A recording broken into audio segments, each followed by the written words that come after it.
blessings of the day. Oh,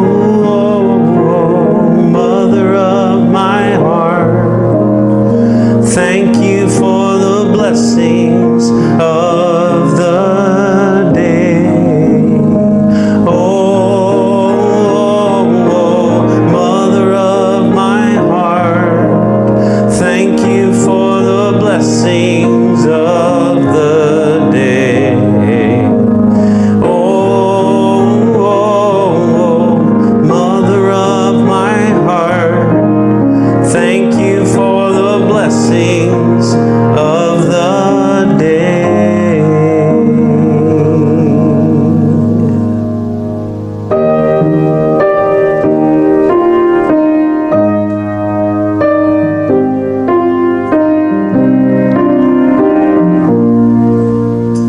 A newborn baby comes home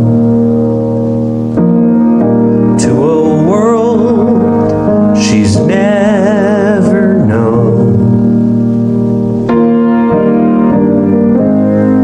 Every sight a surprise,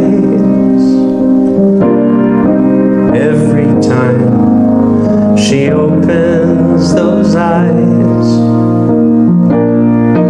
And for years still to come, as she learns to crawl, walk, then run. Every time that she cries,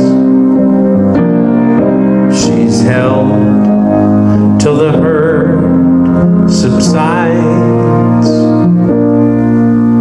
And home for her means she's safe and sound, as she's wondering and wandering about. She can find her way, and at the end of each growing day, she knows she's okay. She doesn't know how. That's what home means now.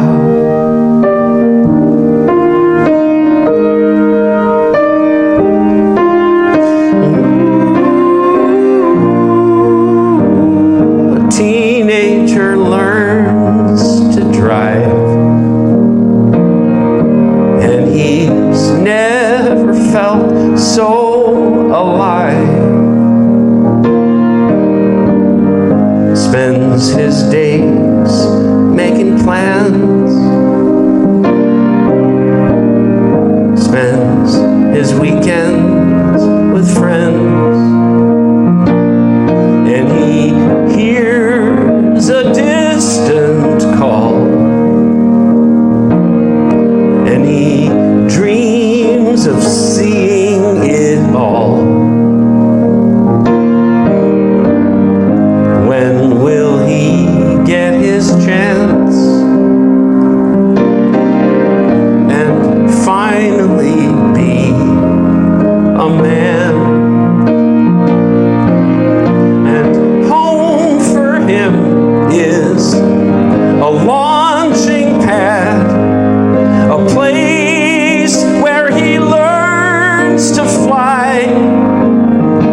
sacred vows.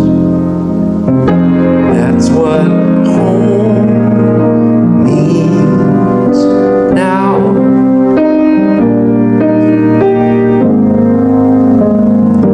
That's what home means now.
When our boy was born, Jude, who's now 11, but I'll never forget the moment in the hospital.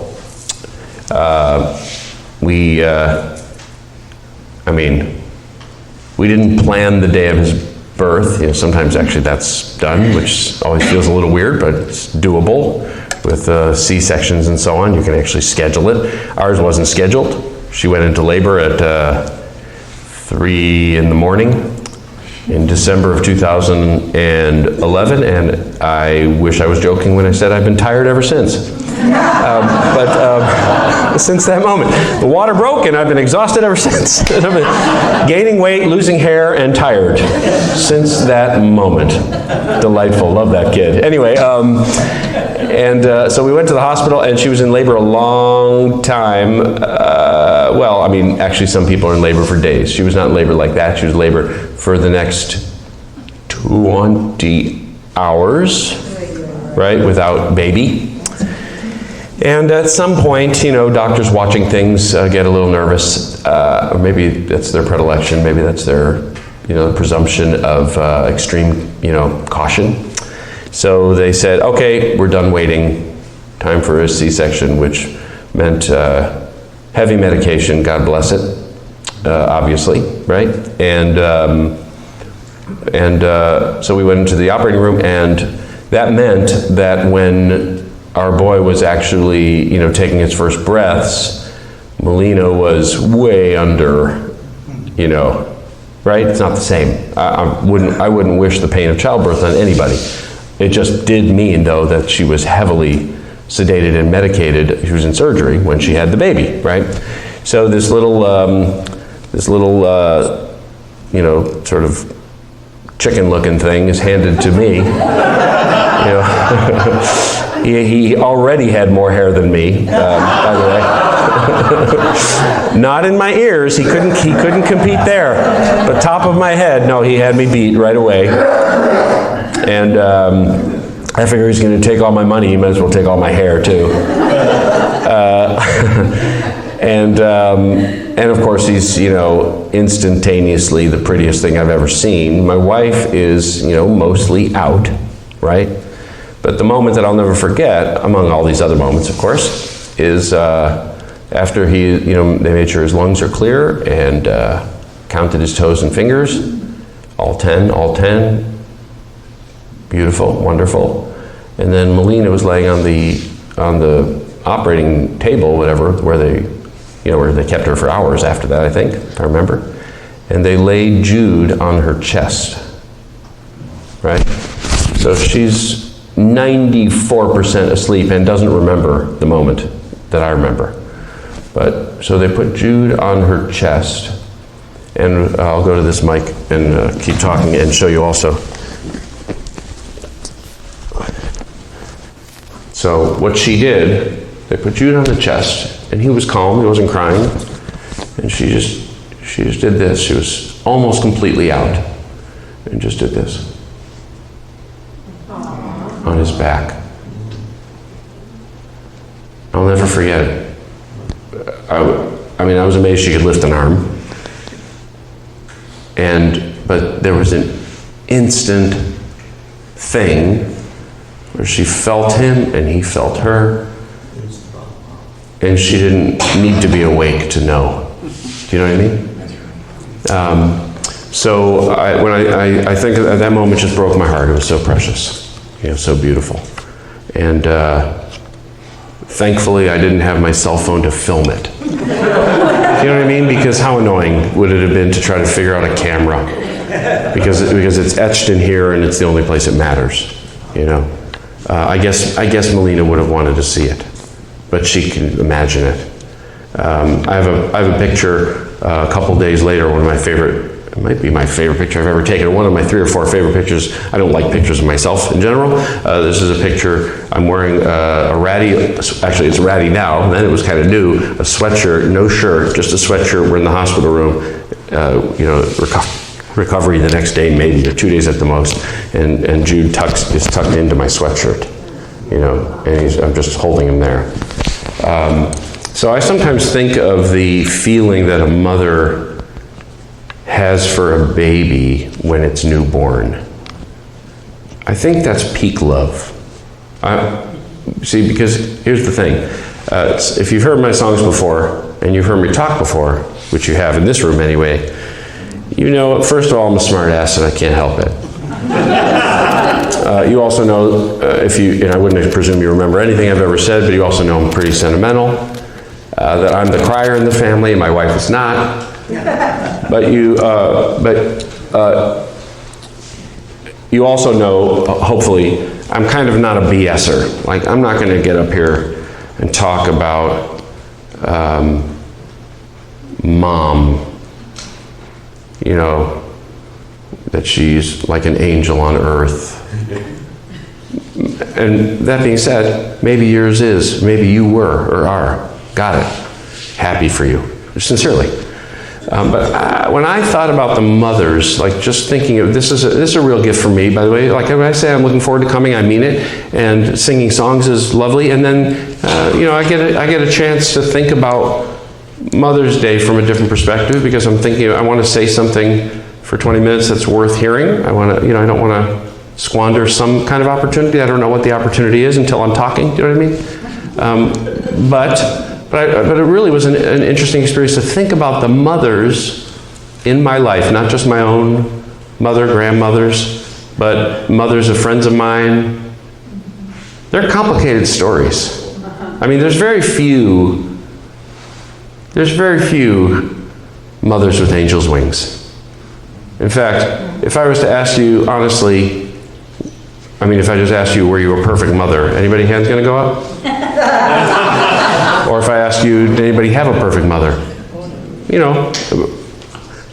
Again, I'm open to a yes. It's okay. A yes is okay. But I just don't think statistically that's the most common feeling about mothers. I have a friend whose mother was mentally ill. Father died when she was a teen. So she and her brother were raised in fear that their mother would tip so far over into mental illness that she'd be taken from them or they'd be taken from her. She loved her mom, but her mom was not a stable person and not a safe person to be around. And then, fast forward 30 years, and my friend is a mother herself and married, and her mother's mental illness abated, such that they spent about 10 years as a mother and a daughter and a grandson, reconciled and loving and adoring each other. Right? So the whole gamut in one life story. A friend of mine abused terribly by her parents, another friend of mine. A friend of mine raised by a single dad with a mom who left. And she didn't see her mom approximately ever again. Her dad was so fiercely loving of his kids that on Mother's Day, my friend and her siblings used to go to Walgreens and buy a Mother's Day card for their dad. Right? But then I started thinking about the possibility, and this is kind of my proposition for today, that yours or my mother doesn't equal love. But not necessarily, but love is in some way equal to mothering. And that love, that feeling of mothering, is not just available everywhere, but you and I are givers and receivers of it all the time. We witness it on large scales and small scales. I have a friend whose brother is mentally ill, on disability, taking strong medication. He's stable, but he is not a functioning, working person. And he is physically isolated most of the time. He lives kind of hermit-like existence in a little simple apartment. But his dog might as well be his child, and he might as well be its mother. For the outpouring, the fixation he has on his dog's happiness. He loves that dog, and it is a mother's love. It's going to sound like a digression or a free association, but that's the way my brain works. But I also thought about how we witness mothering in different contexts. Like, for example, I remember reading a story about Eleanor Roosevelt, who used to travel to overseas at actual significant risk to her safety. Generals advised against it, her husband advised against it. She was committed to going to visit troops during the war in Europe, probably in Asia too. But I remember reading a story of the First Lady of the United States going bed to bed in a hospital filled with injured boys who had been fighting on the front in Europe, and sitting next to one of them, and the boy, and I say boy, and I'm not being loose about it, right? I mean, young 20s, 18, 19 boys. And this boy was terribly injured, and I don't remember even in the story whether he was expected to survive his injuries. He asked her if she would send a message to his parents that he loved them. And she went home, the First Lady of the United States, and called his parents herself. Right? That is a mother's love. Even fast forward now to, this is nothing political about it from my perspective at all. If you remember Michelle Obama, one of her campaigns as First Lady was exercise and fruits and vegetables. Well, I mean, my boy is raised by a couple of parents who understand the value of a salad, but even our kid doesn't eat fruits and vegetables. And that was Michelle Obama being a mother. That was a mother's love. My bubby always used to say, eat, Danny, eat, you're too skinny. And I'd say, Bubby, I'm not that skinny. And she'd say, it's okay, eat, you know. And so some mothers come from hardship, right, and don't want their children to experience it. Some mothers come from luxury and want their kids to experience that. Some mothers know hunger, and therefore they're driving forces for their children to never feel that hunger. And of course, as I'm saying, mother is a loose term, because yours and my mother are human, and were raised themselves by humans, very sadly and unfortunately. So they don't always understand their own feelings like you and I don't understand ours. We make mistakes, they make mistakes, everybody makes mistakes. People are wounded by life in a million different ways, only some of which are understood. And therefore our reactions to things and our behaviors, I'm not forgiving or excusing anything, I'm just saying our behaviors, at least, I don't know if maybe I'm projecting, but frequently it seems like our behaviors are beyond our own understanding. Like we don't even know what we're doing or why. We don't know why we get mad or why we have that reaction or why we care so much about this holiday or don't care about, whatever it is. And we're just kind of complicated stews, but the love of the mother love,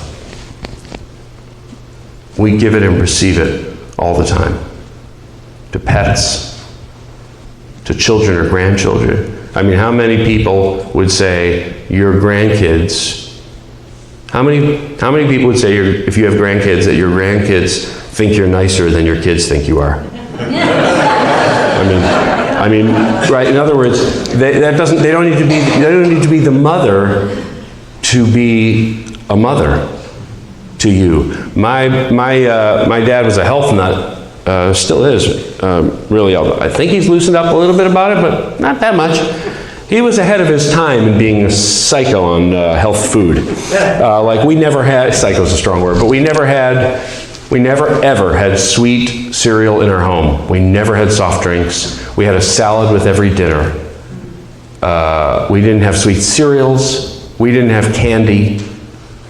We just didn't have it in the house. By the way, that made at least 2 of the 3 boys absolute addicts.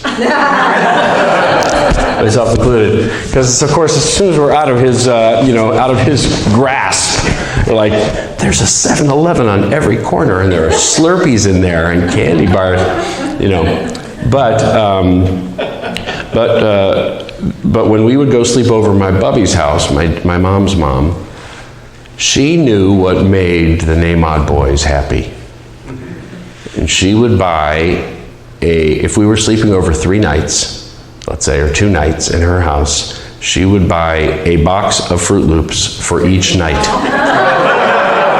So the 3 Nahmod boys would wake up, and I can still picture these sort of yellowish bowls and spoons and a new box of Fruit Loops on the table every morning when we would wake up at my bubby's house.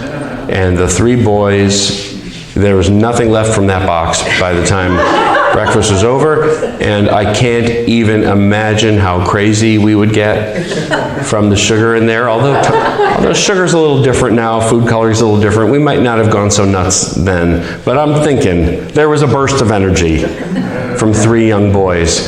But that was a mom. And I know a mom, maybe doesn't, some moms don't feed Fruit Loops. But the love of it was mom. And to this day, my bubby is mom in me. I love my mom too, but those Fruit Loops, by the way, then I know I'm veering all over the place in terms of the energy of a Mother's Day, but then there are women who never had children, who are still mothers. Many. For example, I have a friend who does not have any children, but she does. She has children in 2 forms. One, a niece who grew up with a terribly troubled mother and essentially ran away from home, and my friend took her in as a young teenager, her niece. And that niece is now a grown woman, married with children, happily married, self-respecting, and comfortable in her life. And there's no question in my mind that my friend was the mom that saved her life, right? No question. She was spiraling downward. And then my friend, the non-mom, opened a wing and tucked her niece under it, right? My friend is also a singer-songwriter. And she has, probably 10 records, but hundreds, thousands of songs over the years. And have you ever created anything that felt like your baby? You ever heard somebody say, like, what's your favorite song? Or ask a painter, what's your favorite painting? And they always say, well, what do they say? They're all my children. Yeah. So those are the recipient of the same love. And I know it's different, I guess. But it's kind of not. Those are her children. And she puts as much love and care into them, looks after them sometimes, respects them, misses them, really shares them. I mean, it takes pride in them. It's real. That love is real.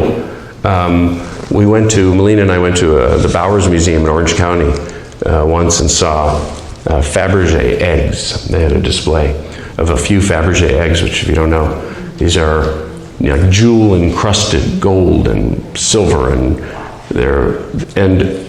part of the revelation of it was, my wife makes jewelry, and part of the revelation was they're spectacular, they're perfect. You don't look at them and think, yeah, a person made these. They don't look like that. They look ridiculous. You know what I mean?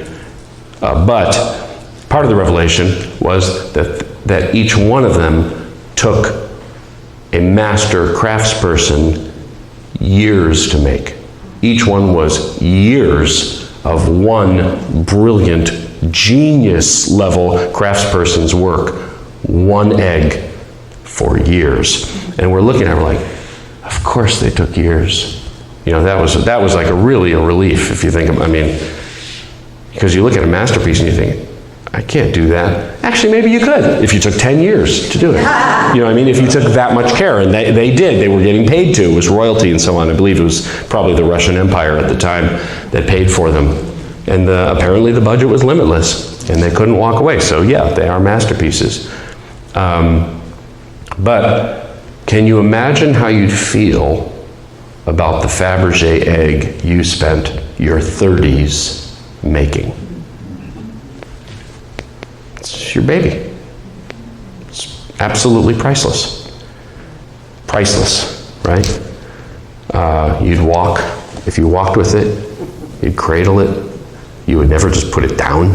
You'd never just walk away with it without looking over your shoulder. Sounds a lot like somebody with a baby to me. It's a mothering instinct. It's an adoring instinct. When I think back, the reason I started with that little story of my wife doing this to Jude is because I sometimes think about the availability of a feeling. Like you and I living in a pretty crowded, cluttered, sort of smoggy, cranky world a lot of the time. It really is. It's a complicated place. There is joy to be had, I like Chipotle, and there's, you know what I mean, and we enjoy, Ted Lasso's a great show. There's fun to be had. There's general fun and pleasure to be had. A handshake, a nice conversation, got it. But it is a situation where thick skin is called for, a lot of the time. It just is life. The news, the family, the complication, the aches and pains, the doctor's visits, whatever it is, But I think about the availability sometimes, like I said, of feelings, of certain feelings. And we may not be able to imagine a bicycle and have it show up on our front door. Some people believe that kind of thing. I do not at all. But I do believe in the availability of a feeling of something if we only summon it. So I did this one time in this room before, but I thought I would go here again for a minute before we wrap up. This feeling that is available. So I'm going to close my eyes, and if you feel like it, close your eyes too. And I thought I would invite you, first of all, to just, let's take a breath. For me anyway, sometimes the only deep breath of a week. And then I just thought I'd invite you to think of the feeling of mother. whether it's you feeling it for someone or someone who feels it for you. The feeling of being held, of being safe, of being adored. The feeling of your back being rubbed, or your feet being massaged, or your stories being listened to, or your tears being dried, or your bills being paid, or your hand being held. The feeling of being adored. And if you haven't already, put a face to it. Who is it that you are mother to? Who or what?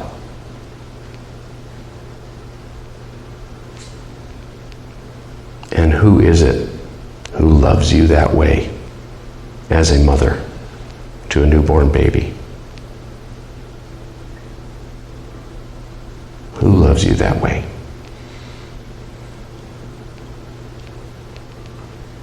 Or who has in your life, even if they're gone?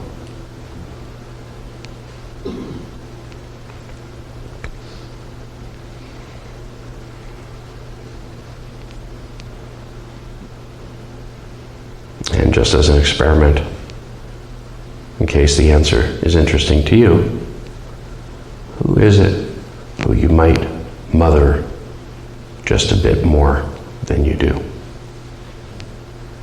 Somebody you can feel your heart closes just a little or a lot.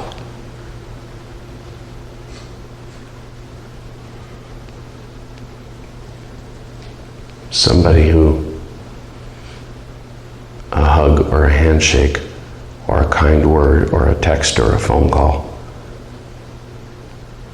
or a box of chocolates or a cooked meal or even just a compliment. You have a feeling, just as I asked this question, you have a feeling, yeah, they're a little parched in that area, and I could water it. I could mother that spot.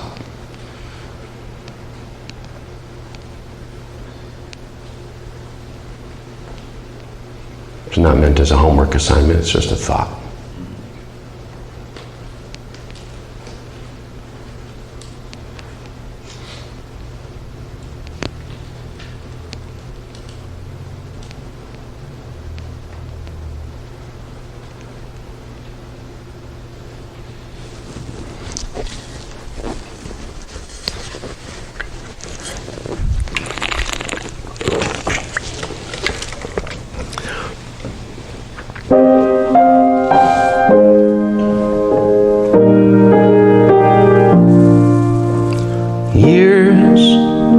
Wandering the world, where in the world, what was I doing here all of these years, searching in vain, cursing the rain, chasing the runaway train of my mind.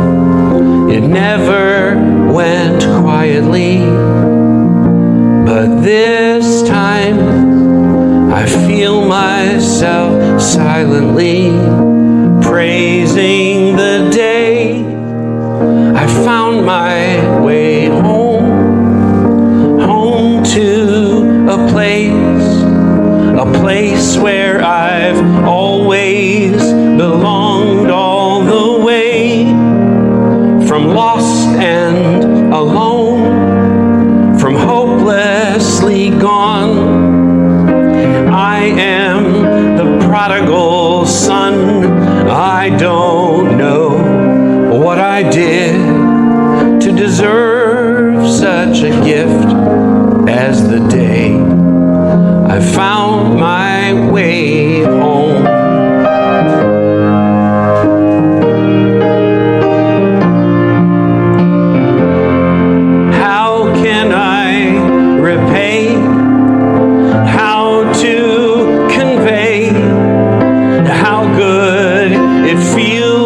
To be here in your arms.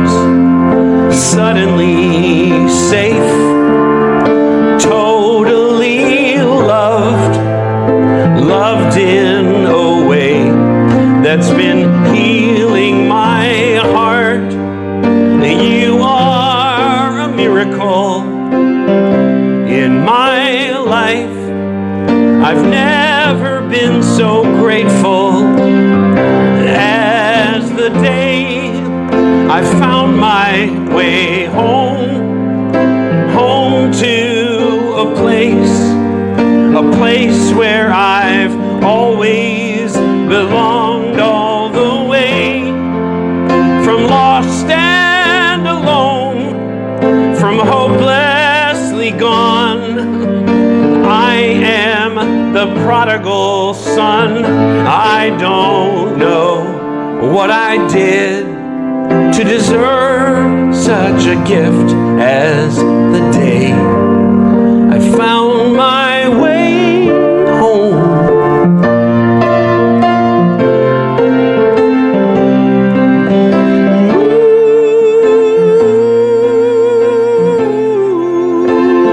Oh, and I'll never wonder again if there is an end to my tears.